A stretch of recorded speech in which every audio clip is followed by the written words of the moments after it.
Sana bolgan soygun bir gülhan boldu. İnsanlarını tunukan sırı seni tutalmaymen. Her gün her minut kat kat çıgıralar tosıgan sırı. Sen üçün senden ayrıldım ama tagar tagar puşaymanım var. Sana bolgan sevgi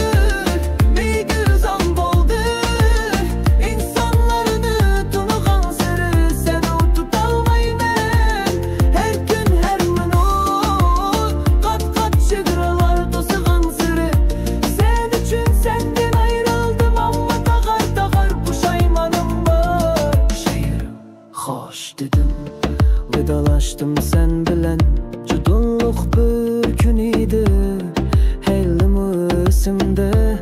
Hiçbir söz sözlümaydın. Men yürekке taşını bastım, sen kaldın. Şehli gözlerini menligen peti.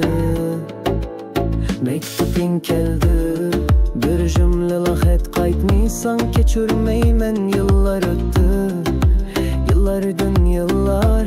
Her yerde vapasızlık, her yerde sahta ışık. Hatalarımı düşendim, hey yaşlıktaki benglaşlık. Sana bulgan söygüm bir gülhan boldu.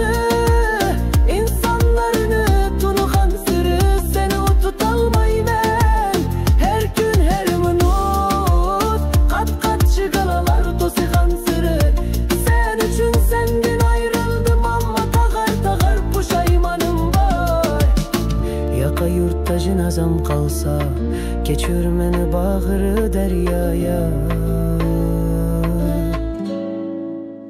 Sana